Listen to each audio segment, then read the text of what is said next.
This is the Daily Tech News for Wednesday, January 29th, 2025. We tell you what you need to know, follow up on the context of these stories, and try to help each other understand them.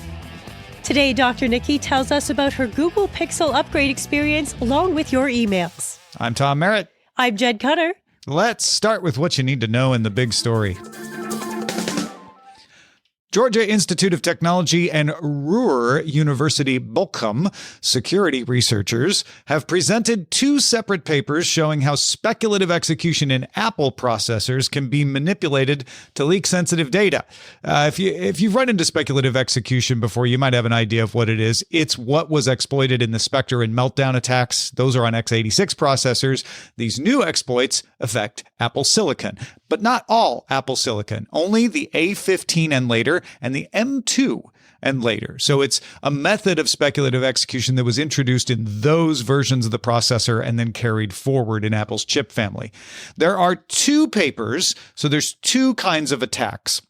The flop attack takes advantage of the processor's load value predictor to guess what memory will load.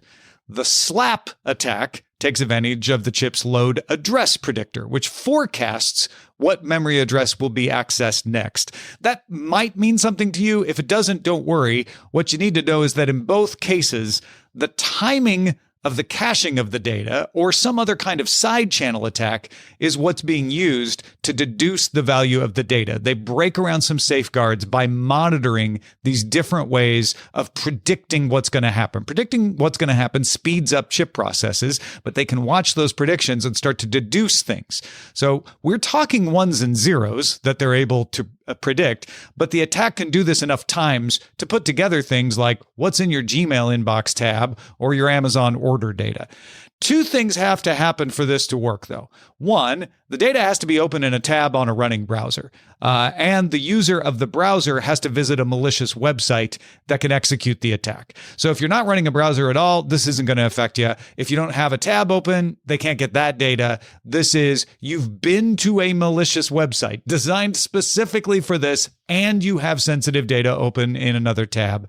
Both attacks can read browser tabs, but they work a little different. See, the slap attack only works in Safari, and it's limited to things like Java strings. So it can't get everything, while the flop attack works in both Safari and Chrome and has access to anything in the browser's address space. So that one's a little more comprehensive.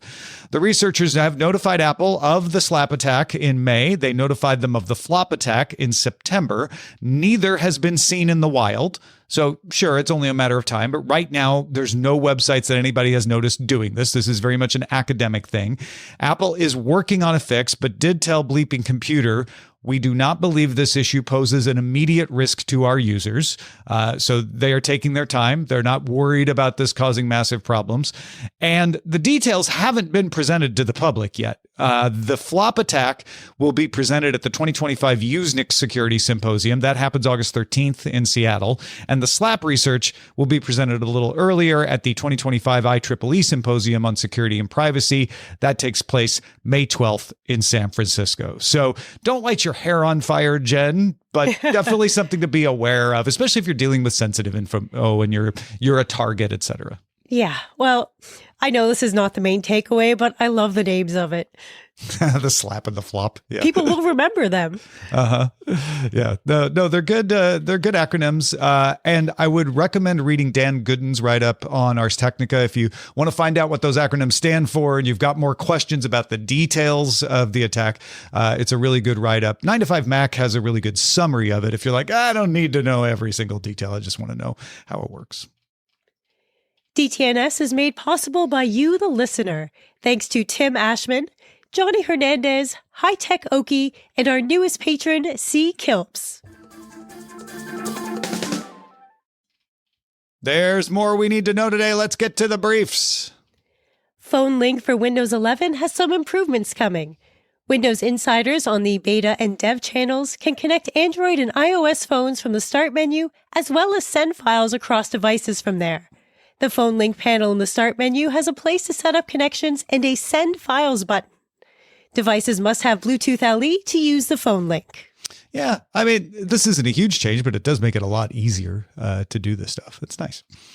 When we talked to Andrew Main on yesterday's show, he mentioned that early on in his tests of DeepSeek, which has been out for a while, by the way, so he was testing it months ago, he got it to say it was trained on OpenAI's models.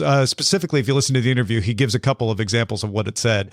It doesn't say that anymore, but it may not have just been hallucinating. Microsoft says it detected a large amount of data accessed through OpenAI's API this past autumn. Neither Microsoft nor OpenAI called out DeepSeek by name, but they do indicate it might be a company from mainland China, and we know which company from mainland China is doing a lot of cool things with AI that could have made use of all that data. The concern would be that DeepSeek accessed OpenAI data without authorization and then used it to train its models. That would be against OpenAI's terms of service. This could explain why it was able to create a competent model as quickly as it did. Rather than some kind of advanced training on cheaper chips, as has been assumed, DeepSeek has published details of how it has created efficient inferencing. That's the use of the model, and that's valid. They've done some really cool things there, but we don't know exactly how it achieved efficient training. More fundamentally, DeepSeek does say it did distill models. Distilling data from other models to train your model is not a controversial thing if you have the rights to do it. DeepSeek says that it used open source models and open source model or open models from Meta, so it would have had the rights to distill those. It does admit to some amount of distillation. It just doesn't admit that it distilled OpenAI. So whether it distilled OpenAI's models or not would be the question. I know a lot of people are like, oh, OpenAI, you took everybody's copyrighted work and now you're mad somebody's taking yours. It's not exactly the same thing. I'm not begrudging you the joke, anyone. It is funny, but this is using an API versus, getting copyrighted work. OpenAI is not saying it was copyrighted work. They're saying you used our API in a way that we didn't allow. Yeah, all my creatives are feeling a particular way that there's a great German word for. Yes, I'm sure they are. And like I said, I don't begrudge that. But if you do want to understand this, you should understand that it's not exactly the same thing. At least if you want to really understand what's going on, it's violation of access of data, not copying. OpenAI wouldn't have a problem with this if you did it within the terms of service. Distillation and copying of the data is not a problem. Accessing it without authorization is the problem. And OpenAI doesn't want people doing this without them getting a cut of the action. So there is a little overlap. There. I'm not going to lie. Yeah, people are going to be splitting hairs on this for the next little while, and we'll see how it develops. Yeah, absolutely. A lot of companies talk about asteroid mining, but Astroforge is the first to get one of its Odin spacecraft to the launch pad for a late February launch. The company will conduct a near-Earth flyby of asteroid 2022 OB5, which is only a few meters long and will be just 1 million miles from Earth next January. It will take images and scan for potential metals that could be mined. And if you're really into asteroids, Atari has partnered with Nubio to make asteroids-themed watches to celebrate the 45th anniversary of the classic video game. Taking an asteroid story and make it about asteroids. I like this. They made the Space Invaders watch too, those folks, the Nubio folks. Mm-hmm.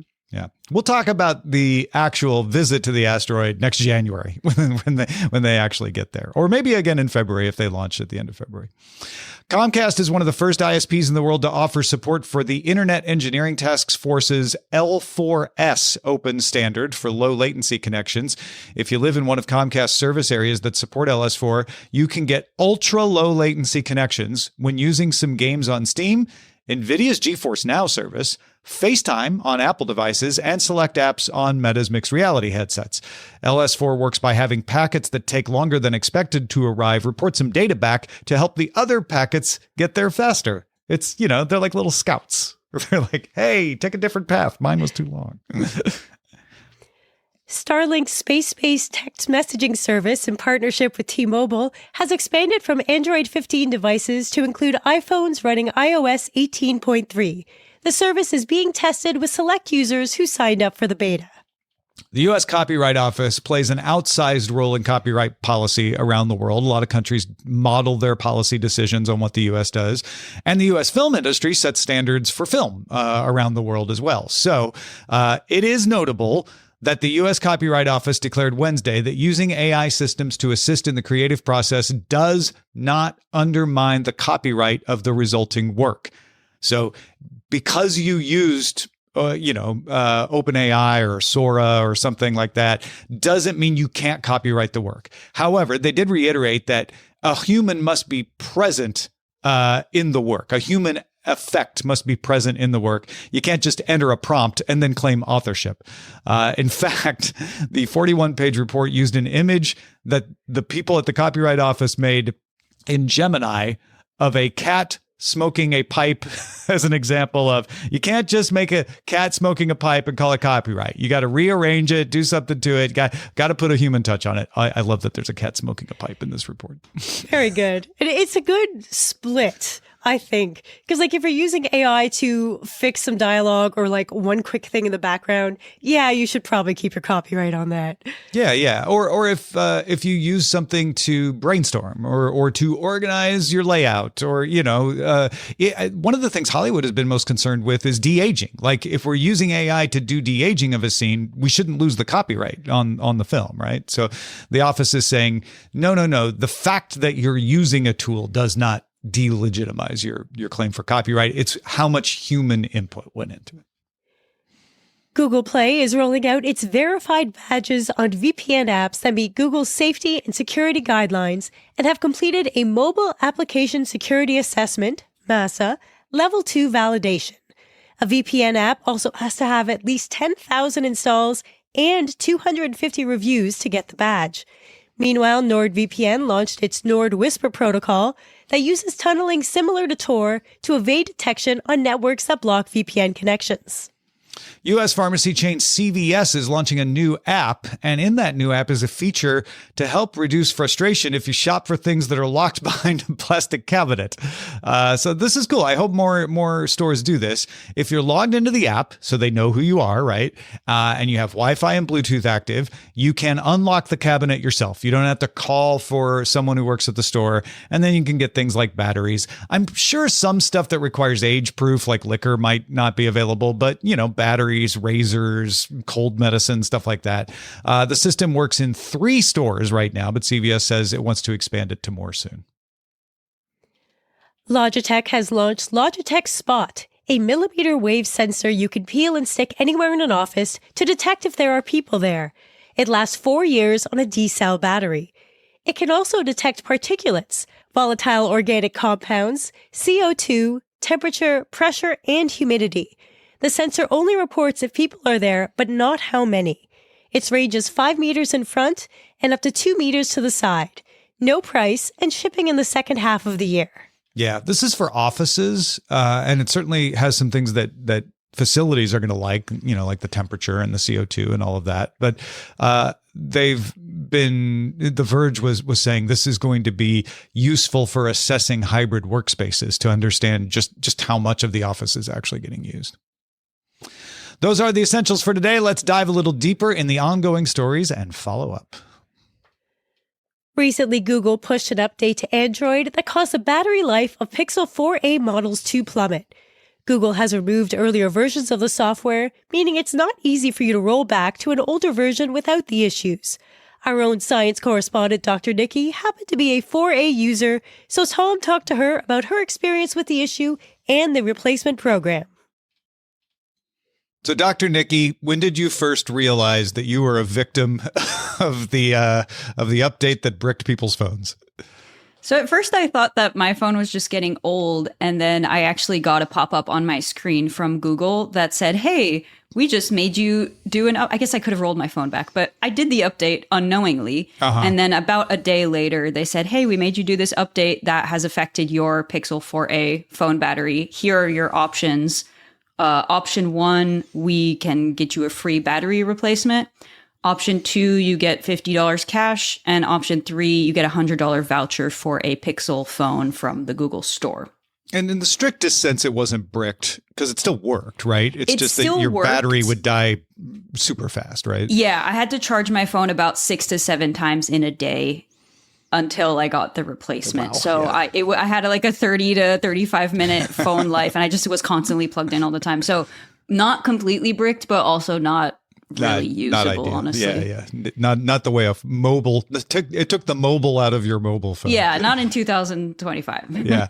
So $50 to say, sorry, good luck, or a whole new phone kind of feels like the whole new phone is the better option there. Yeah, right? and I'll be honest with you, literally like 2 days before that happened, I had been considering getting a new phone anyway. I mean, the battery life was degrading. It's a 4.5-year-old phone. I personally, since I'm a biologist, have dropped that phone in a swamp before. So it was really starting to not work anymore. So that kind of worked out for me anyway. And I was going to get another Pixel because they're cheap. So, but I'm still kind of mad about it because if I hadn't dropped mine in a swamp, I probably could have kept using it for years if they had not kind of program obsolescenced it. I'd like to not switch out phones because I'm a tech grandma, but also because of the impact on the environment. So that kind of rubbed me the wrong way. It's one less phone and battery to send into the world. Why wouldn't you have picked the battery replacement then? Because I was going to get a new phone anyway. My because screen you were is at that cracked, time of the life. and my camera is broken. If I didn't have a cracked screen and a broken camera, I would have actually done the battery replacement. You would have done the battery replacement. Gotcha. Okay, yeah. That makes sense. So how did it work? Like once you picked your option, how did you tell them and what was the process? It was somewhat straightforward. I clicked my $100 on the Google Store option. They sent me an email with a code. The code didn't work. I had to get on with customer service and get a new code. But once I did that, I just ordered it in the store. You also have the option to send in your phone for like a coupon. And they still took the 4A, so I put that option in. Mm-hmm. I will say this runs into another tech problem, though, that I didn't realize. I got my phone in like 3 days. It was fine. I paid like $350, which is also the reason why I got an 8A as a replacement. Okay. I don't need the newest phone, and I usually go for whatever is the smallest phone on the market because I hate having giant phones and my hands are women sized. Mm-hmm. I got in like 3 days. It was fine. I got a really good deal on it because I did the trade-in, which gave me like $40. But I noticed I can't get TikTok on my new phone anymore. It is on my old phone, but it's not in the App Store anymore. So I don't have TikTok anymore, which kind of makes me sad. Yeah. But you'll have to travel in order to get TikTok. Yeah, I'll have to get a VPN or I don't know. But the transfer was fine. The fact that it's also a Pixel phone means that I could just transfer everything over. So it was fine. The new phone's fine. It doesn't feel like a gigantic upgrade, I have to say. Like, my screen's not cracked anymore. I don't feel like it's that much more performant, other than the battery life. Even though there's supposed to be a really big, picture upgrade, I haven't really noticed, but I've also haven't gone out and, tested it in the world. But I'm not like, wow. So, okay. So it was an older phone near the end of its life anyway. Yeah. You were probably going to replace it anyway. And then the battery thing happens and Google does, we could argue about whether it's the right thing or not to have caused the problem in the first place, but at least makes an effort to say, hey, we know that this shouldn't have happened. So they give you $100 off of a new phone. They still let you get a trade-in credit. You end up with a newer phone, and you pay less than you would have paid otherwise. How do you feel after all of that, though? So honestly, it's going to be a little hypocritical because I went through with the whole thing, but I'm kind of annoyed that they can just do this. Like, oh, we bricked your phone. Here's a coupon. Don't worry about it. Again, not bricked, sort of bricked, and it is one of the cheaper phones on the market. So if there was a cheaper option, I may have just not taken the coupon and gone with that. Mm-hmm. Taken the $50 and then this applied is that probably to not legal in Europe because program obsolescence is against the law in a lot of European countries. So I don't know how they've dealt with that over there. That is one of those things that just makes me really angry. I'm very much of the team. If it works, keep using it until it breaks. I had a Nokia brick phone for a really long time until I want to say 2014. So that annoys me and it makes me think, well, if they can just do this whenever they want, then they can force me to get the upgrade anytime.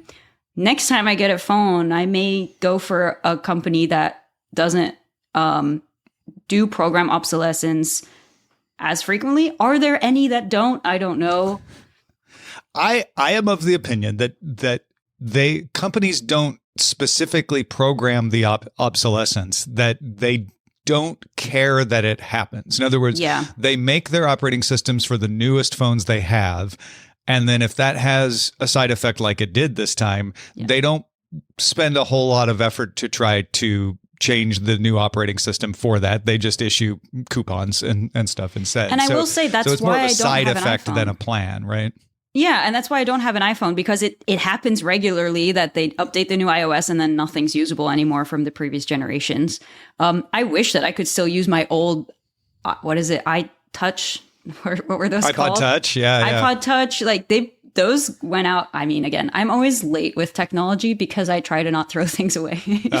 But yeah, those become really unusable. Like you can't download WhatsApp. And I guess this happens with any tech at a certain period of time. But it would be nice to have the option to keep your phone as long as for possible. Longer than possible. Arguably, Apple has a pretty good track record in supporting their phones longer than Android-based phones, but Android-based phones have been catching up quite a bit, so it's starting to get close.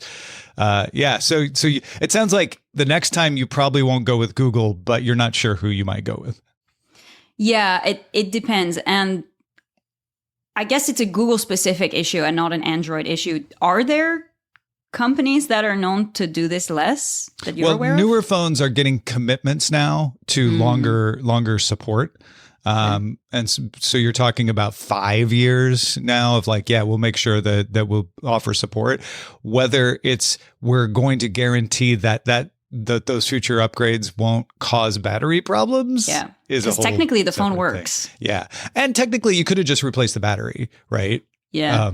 So you were sort of getting to the end of the life of it anyway. Yeah. But yeah, I think as phones are becoming more commoditized, they are lasting longer. And they're starting to get in the realm of laptops where you can use them for at least more than half a decade anyway. Yeah. And you can abuse the battery a lot more than you used to be able to like plug it in, plug it out. And I was also looking just as a cursory search towards things like Fairphone. That you have a lot of replaceable parts. I don't really know if those are, I mean, from what I looked at quickly online, like they're glitchy. Like it's not, they might be more greenwashy than anything else. But if I had an option for a more eco-friendly phone, because I don't care about the tech too much, as long as it does like all the basic stuff I want, then I'm okay with that. But I don't know if that's really an option that exists. Yeah. Well, not a perfect option yet. Yeah. Anyway. Not yet. But yeah. Well, Dr. Nikki, I know it wasn't a very sciencey topic, but thanks for chatting with us about it. Yeah, I appreciate that. Having an old phone kind of got me some experience for once. If people want to follow you for your science as well as this, where should they go? I'm at NicoleAckermans.com and on Blue Sky nowadays. Fantastic. Thanks again, Dr. Nikki. Thanks, Tom. You can join in the conversation, folks. If you want to talk to people about these stories that we're talking about right here, go join our Discord. All you have to do is become a patron and then link your Patreon account to Discord. You can do that at patreon.com/DTNS. We end every episode of DTNS with some shared wisdom. We heard from many folks who are enthusiasts of the Pebble, recounting their experiences with the model and their excitement at the prospect of its return. Here are a few excerpts. Yeah, apologies for not reading your full emails on the show, but I did read them in person. Cindy said, I loved my round Pebble watch. I'd love to have another as long as it has 3 things: color e-ink, NFC for payments, and a step counter. Rob Bugs Life said, I want a useful device for notifications and media playback controls with physical buttons that isn't dead in less than 24 hours. I miss the Pebble watches so much. I'm on board day one. Rob was the first person to respond. He posted on the Patreon post for yesterday's episode, I think within minutes of it going up. Mike said, I'm so glad there are dozens of us, who just want to watch that tells time, shows notifications, and doesn't need to be charged every day. Tony Wang, our friend Tony Wang, who we talked to recently about Red Note, said, I can't believe it's coming back. I won't be getting one, though. And Tony was like a backer of the original. He said, as a watch enthusiast, the Samsung Ring is the perfect fitness tracker for me, so I don't have to wear a smartwatch to track my health, and I get to enjoy my watches in my collection. I think he's doing Seiko watches now. Marty says Eric has been open in interviews about the mistakes that led to the sale of the company last time. I hope there have been lessons learned to make sure Pebble finds long-term success this time around. Martin said, if the Pebble team can launch a good-looking product at a reasonable price and not sell my personal data to other companies, then this watch will be a must-buy for me. And I don't want to pick a favorite, but I kind of think this is my favorite from Paul, who said, I still wear my Pebble Time Steel daily. This is my second after my first died, and I maintain a new old stock backup just in case. However, I am not a Pebble diehard by any means. I just can't get these features in any other watch. To this day, I still get compliments and questions about my unique looking smartwatch.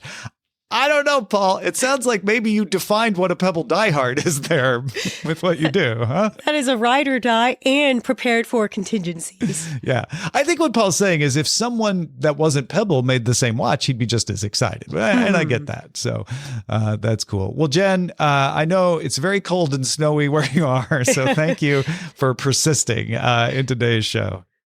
My pleasure. Big thanks to Dr. Nikki and also Cindy, Rob, Mike, Tony, Marty, Martin, and Paul for contributing to today's show. Thank you for being along for the Daily Tech News Show. The show is made possible by our patrons on patreon.com/DTNS. Don't forget, we have DTNS Live. It's on YouTube, it's on Twitch, and it's in your podcast app. Go look for DTNS Live in your podcast app as well. Or you can find more details at dailytechnewsshow.com. Talk to you tomorrow.